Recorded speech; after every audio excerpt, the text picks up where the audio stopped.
It plays a very active role in the continent's affairs. It sent troops into Somalia to keep out the Islamists. It's been a vocal critic of the ICC indictment of the Sudanese president. My guest today on Hard Talk is Ethiopia's Prime Minister, Meles Zenawi.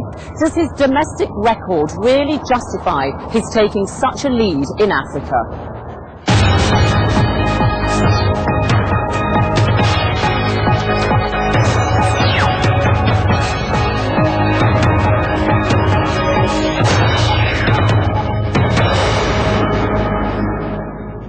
Prime Minister Meles Zenawi, welcome to Hard Talk. Thank you. Now, Africa can't really expect very much from the G20 countries, can it? Because, frankly, they're so busy attending to the needs of their own people. You can't blame them.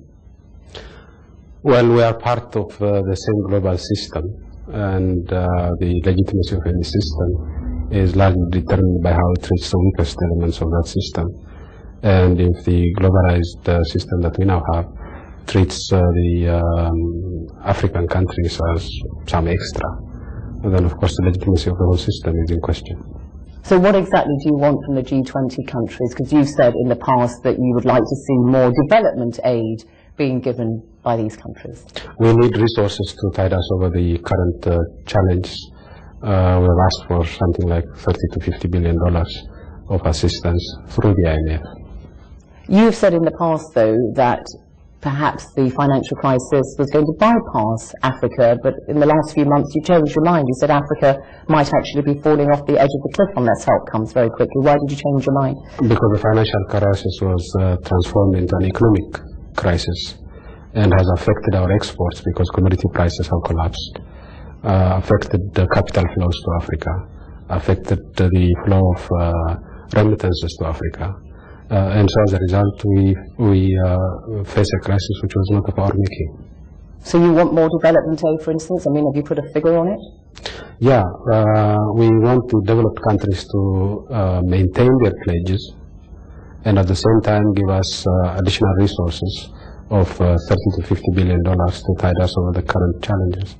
But look, the G20 countries might say to you, we don't have any more money. I mean, they're spending so much, propping up their ailing financial institutions, their car industry and all the rest of it. I would understand that. I would understand that fully.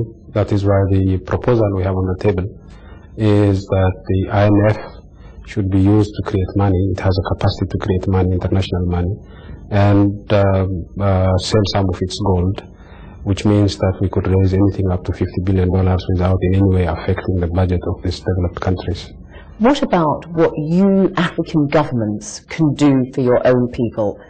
Look at Ethiopia, for instance. The inflation rate there is 32%. Last July, it was double that, 64%. Conservative estimates say that 5 million people currently going hungry in Ethiopia. Why can't your government be doing more? You've been in power since 1991. Well, we've been doing more over the past 5 years. Our economy has been growing at more than 11%. And so the 5 years performance is quite good. The fact that we have inflation at a time when the globe is facing deflation seems to suggest that our economy is growing robustly. That is not to say that inflation is a minor problem, but it's a problem of growth. You say your economy is performing quite robustly, but for example, when you look at the chief economist for the British Department for International Development, Professor Alan Winters, who recently went to Ethiopia to make his own assessments, and he was kind of slightly sounding the alarm bells about the future prospects for Ethiopia. Well, there are challenges ahead of us. The current economic crisis is not the most benign environment for us, and we have inflationary problems, as you indicated. We have balance of payment problems related to the current crisis and internal problems. So as a result of this, there are some clouds on the horizon, but the fact remains that for 6 years we have done very well. But when you look at, for example, humanitarian food aid for Ethiopia, you are still so dependent on that. 1 in 6 Ethiopians still relies on food aid, otherwise they go starving? We have about 5 million people who need food aid. That is significantly less than 1/5 of the population. But we have safety net programs for more Ethiopians, And that safety net program you could consider as the social safety net programs that you have in developed countries. You say 5 million, but as you know, that some international aid agencies have suggested, and you got into a slight kind of spat with them, as you remember, around September last year, that they were saying the figure might be as high as 8 million. But do we really know what the problem is? Let me just tell you what the USAID, the American Development Department, said in March last year. There are literally hundreds of areas in Ethiopia that have neither been assessed nor received any food assistance, with populations terrorized by the inability to access food. Perhaps you're still underestimating the extent of the problem? Well, we would not want to underestimate the problem, because it's our people who would die if they didn't get us assistance. So on balance, we tend to be cautious in terms of the figures. We want to err on the higher side of the figures rather than the lower side of the figures, because it's about lives of people that we're talking. The point is, I think the estimates this year have been as reliable as estimates in the previous years, and in previous years we have not erred on the side of underestimating the figures. Well, you say that, but Douglas Alexander, the British Development Minister, expressed concern in June last year when he was touring Ethiopia in one particular area, Kedri Dahar. He was concerned that perhaps some malnourished children were being kept out of view. Aid workers, both international and domestic, were quoted in the press anonymously as saying that perhaps they've hidden these malnourished children from view. He expressed that concern. He did, because some of the NGOs told him that. And we agreed that we would carry out a thorough nutrition survey in the region. And that nutrition survey, I think, is going on as we speak. Now, What, 9 months later? Still going on, still investigating?